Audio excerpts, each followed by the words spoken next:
One of our big stories this morning, the Talabat offering, and I do mean big, has increased from a 15 to a 20% stake in the company. Very pleased to be joined by the market watcher, Saad Chalabi, the CEO of xCube. Saad, it's lovely to see you. Good morning. Good morning. Thanks for having me. They're doing this because of demand. Why is this offering so popular? I mean, clearly that demand did kind of uptick during the subscription period. We're seeing they did raise it to $2 billion. And we're hearing that it's looking to price at the top of that range of 1.6, which would value it at $10 billion.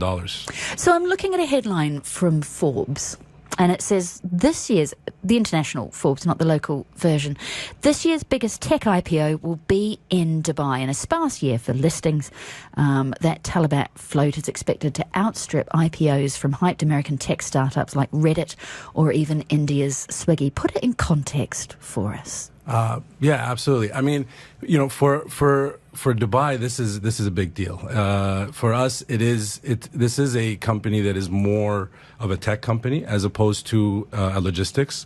And the reason is because its comparables, things like DoorDash in the States and Deliveroo in London, or Zomato in Indian, we see those. You know, they trade at multiples of tech companies as opposed to logistics. So you know, Talabat bringing us that kind of diversification here to local investors, I think is going to be a very welcoming event for investors here to diversify away from what they've been mostly used to in terms of the public listings that we saw, although they've been great in the infrastructure space and utilities.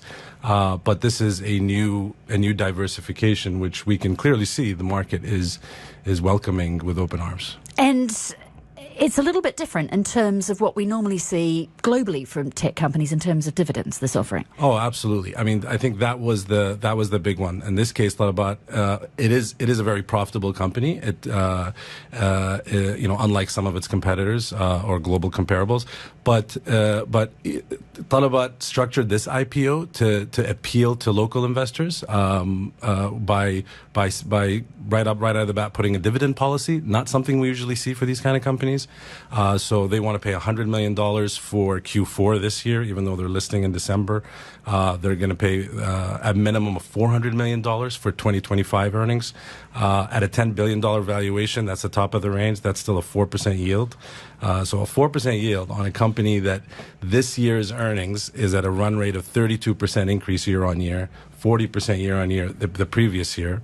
Their top line grows at a 20% increment every year on year.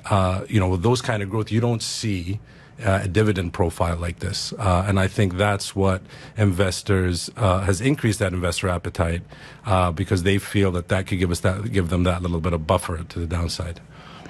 We say often on the show that, you know, the investor here is very dividend focused. We care about them. We get upset when they're not delivering. Why do you think that is? What's the psyche there?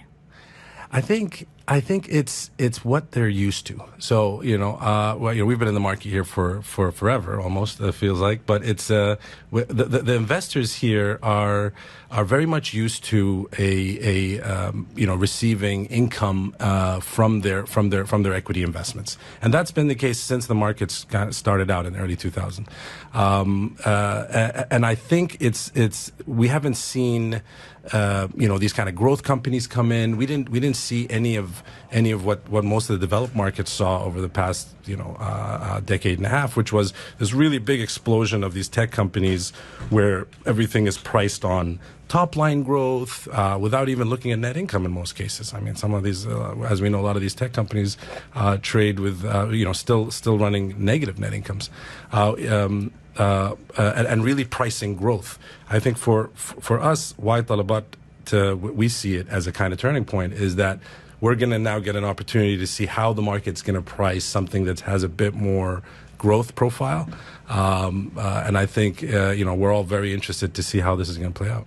What other listings could potentially be viewed in the same way? We're coming up to Christmas. If you were to put a wish list together of other companies that would have that growth profile, 30 seconds, who would be on it? I mean, we've already heard of things like Bayut and Dubizzle and these kind of companies looking to list, and we know they're thinking about it.